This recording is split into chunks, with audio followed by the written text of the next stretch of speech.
एक बार की बात है, एक व्यक्ति डेली समुद्र के किनारे पर टहलने जाता था। सूरज की किरणों में, समुद्र की लहरों में, ठंडी हवाओं में वो इन सब में ईश्वर को अनुभव करता था। जब वो रेत पर चलता है तो वो देखता है कि 4 पैर के निशान बनते हैं, 2 उसके और 2 ईश्वर के। मतलब यह होता है कि वो समझ जाता है कि ईश्वर मेरे साथ साथ चलते हैं। एक बार वह व्यक्ति बड़ा दुखी था, उसके ऊपर बहुत कर्जा हो गया था। घर वाले भी उसे ताना मारने लगे, सारे रिश्तेदारों ने भी आंख फेर ली। दुख भी बड़ी कमाल की चीज है। दुख इंसान को अकेला कर देता है। सुख में तो दूर के लोग भी करीब आ जाते हैं, लेकिन दुख में करीब के लोग भी दूर चले जाते हैं। अगले दिन वह व्यक्ति समुद्र के किनारे घूमने गया तो उसने देखा कि आज रेत पर पांव के निशान 2 ही बने हैं। वो और दुखी हो गया। वो चिल्लाया और चिल्लाकर कहा, हे भगवान, तू तो हमेशा मेरे साथ रहता है, आज तू है कहाँ? बता तो सही, आज रेत पर पैरों के निशान 2 ही क्यों हैं? अगर ये पैरों के निशान मेरे हैं तो तेरे कहाँ हैं? और अगर तेरे हैं तो मेरे कहाँ हैं? तभी अचानक आसमान से आकाशवाणी हुई, मेरे बच्चे, ये पैर के निशान मेरे ही हैं और तेरे इसलिए नहीं बने क्योंकि जब तू दुख में होता है तो मैं तुझे गोद में उठाकर चलता हूँ। कितनी सही बात है ना कि जब भी हम किसी संकट में होते हैं, दुखी या परेशान होते हैं, तो ईश्वर हमें अकेला नहीं छोड़ता है, लेकिन हमारा ध्यान उस ओर जाता ही नहीं है। हम तो दुनिया वालों से ही आस लगाए बैठे रहते हैं कि ये काम आएगा, वो काम आएगा, लेकिन अंत में ईश्वर ही काम आते हैं।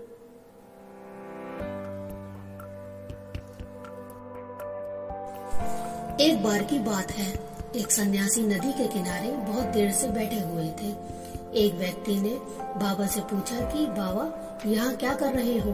तब बाबा ने कहा, इंतजार कर रहा हूँ कि पूरी नदी बह जाए, तब मैं इस नदी को पार करूँ। वह व्यक्ति बोला, बाबा ये कैसी बात कर रहे हो? नदी का पूरा जल बहने के इंतजार में तो तुम कभी भी नदी पार नहीं कर पाओगे।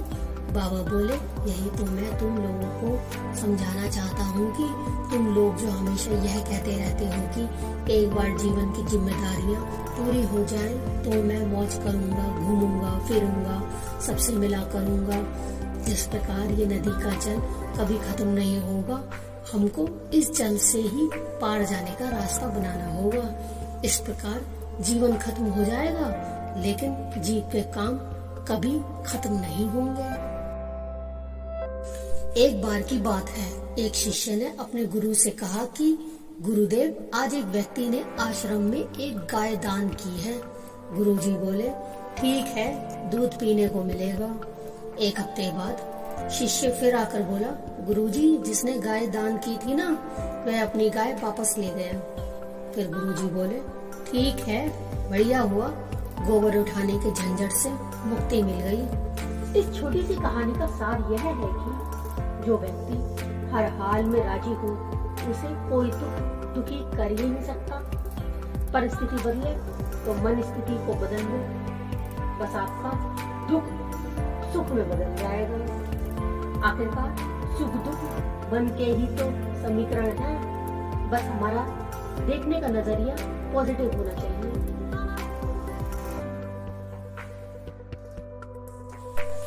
एक बार की बात है, एक बच्चा अपने पिता के साथ था। उस बच्चे का पिता एक डॉक्टर था, तो वह कुछ काम कर रहा था, लेकिन बच्चा शैतानी कर रहा था। अपने पिता को काम नहीं करने दे रहा था, उन्हें परेशान कर रहा था। तभी पिता ने बच्चे को कुछ काम दिया। पिता ने अपने बच्चे को संसार के नक्शे को टुकड़े करके दे दिया और बच्चे से कहा, ये टुकड़े वापस जोड़ो और संसार का नक्शा ठीक से बनाओ। पिता ने सोचा, अब ये 2-3 घंटे तक लगा रहेगा, फिर मैं अपना काम कर लूंगा शांति से। लेकिन ये क्या, कुछ ही मिनटों में बच्चे ने नक्शा जोड़ दिया और अपने पापा के पास लेकर आ गया और कहा, लो पापा, नक्शा मैंने जोड़ दिया।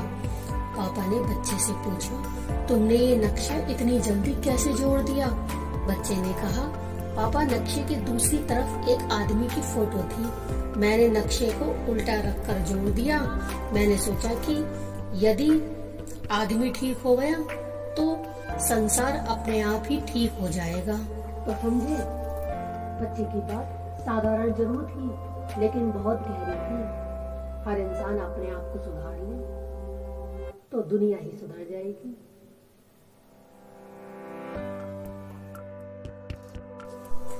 फ्रेंड्स, क्या आपको पता है कि छिपकली अपना पेट कैसे भरती है? छिपकली का भोजन उसकी तरह रेंगकर चलने वाली चींटी नहीं है, बल्कि उसका भोजन हवा में उड़ने वाले मच्छर, मक्खी और कीट पतंगे हैं।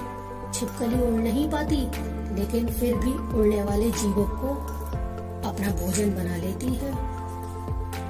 इंसान अपने लक्ष्य पर अपनी दृष्टि टिकाकर रखे तो कुछ भी पाना इम्पॉसिबल नहीं है, असंभव नहीं है।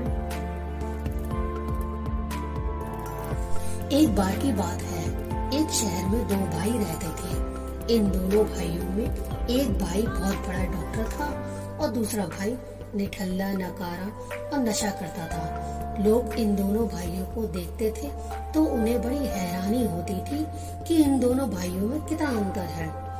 एक भाई डॉक्टर है तो दूसरा भाई नशीला, बिगड़ा हुआ है। कुछ लोगों ने इस बात का पता लगाने के लिए उनके घर चले गए। घर के अंदर घुसते ही उन्हें नशे में धुत एक व्यक्ति दिखाई दिया। उन्होंने उस व्यक्ति से पूछा कि तुम लोगों से बिना मतलब में लड़ाई झगड़ा क्यों करते रहते हो? आखिर ये सब करने की वजह क्या है? वो व्यक्ति बोला कि मेरे पिता वो शराबी थे, वे अक्सर मेरी माँ और हम दोनों भाइयों को मारते थे। अब बताओ, ऐसे में तुम सब मुझसे और क्या उम्मीद कर सकते हो?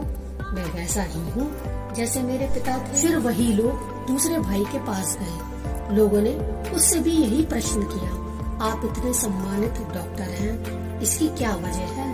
वह व्यक्ति बोला कि मेरे पिता। लोगों ने बड़े आश्चर्य से पूछा, ऐसे कैसे हो सकता है? उस व्यक्ति ने कहा, मेरे पिता शराबी थे, नशे में वो हमें मारते थे, पीटते थे। मैंने निश्चय कर लिया कि मैं ऐसा नहीं बनूंगा। वह व्यक्ति बोला, जीवन में जो कुछ भी घटता है उसके दो पहलू होते हैं, एक अच्छा और दूसरा बुरा। जरूरत इस बात की है कि हम अच्छे पर ध्यान दें और वहीं से प्रेरणा लेने की कोशिश करें। अच्छा बुरा देखना, उसे जीवन में उतारना नजरिए पर निर्भर करता है। अच्छा सोचोगे तो अच्छा ही होगा और बुरा सोचोगे तो बुरा ही होगा। सारा खेल नजरिए का है। एक बार की बात है, एक बार एक केकड़ा समुद्र किनारे अपनी मस्ती में चला जा रहा था और बीच बीच में रुक रुक कर अपने पैरों के निशान देखकर खुश होता, थोड़ा आगे बढ़ता, फिर पीछे मुड़कर अपने पैरों के निशान से बनी डिजाइन को देखकर और भी ज्यादा खुश होता। इतने में एक लहर आई और उसके पैरों के सब निशान मिट गए। इस पर केकड़े को बड़ा गुस्सा आया। उसने लहर से बोला, ए लहर, मैं तो तुझे अपना मित्र मानता था, पर ये तूने क्या किया? मेरे बनाए सुंदर पैरों के निशानों को ही मिटा दिया। कैसे दोस्त हो तुम? तब लहर बोली, वो देखो पीछे से मछुआरे लोग पैरों के निशान देखकर ही तो केकड़े को पकड़ रहे हैं। हे मित्र, तुमको वो पकड़ ना ले, बस इसलिए मैंने निशान मिटा दिए हैं। सच यही है कि कई बार हम सामने वाले की बातों को समझ ही नहीं पाते हैं और अपनी सोच अनुसार उसे गलत समझ लेते हैं, जबकि हर सिक्के के दो पहलू होते हैं। अतः मन में बैर लाने से बेहतर है कि हम सोच समझकर निष्कर्ष निकालें।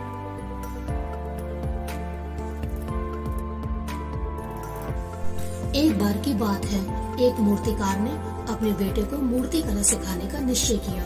वह बड़ा होकर मूर्तिकार ही बना। दोनों अब साथ में मूर्तियां बेचने बाजार जाते।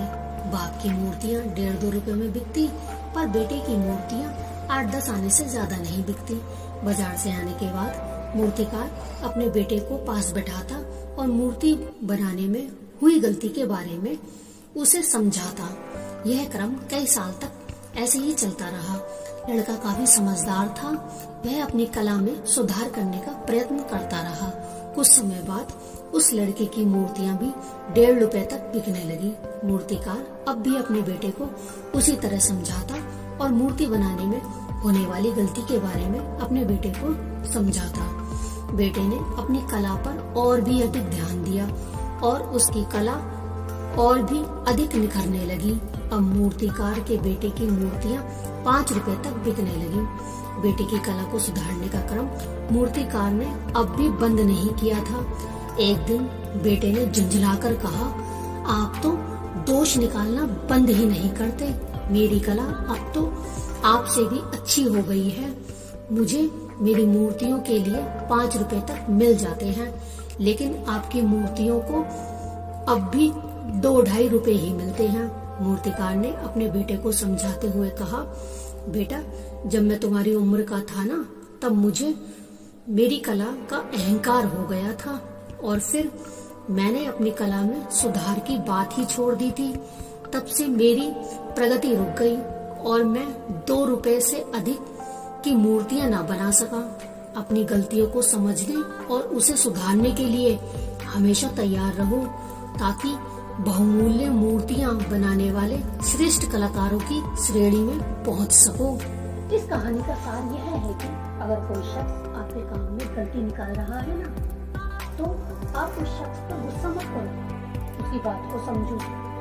आपको अंदर से ये रियलाइज हो रहा है कि यह शख्स जो कह रहा है वह बिल्कुल सही कह रहा है, तो उसकी बात पर गौर करो और अपनी गलती को सुधारने के लिए हमेशा तैयार रहो। इससे क्या होगा कि ना, आप अपने काम में और भी श्रेष्ठ होते जाएंगे और श्रेष्ठ कलाकारों की श्रेणी में पहुंच जाएंगे।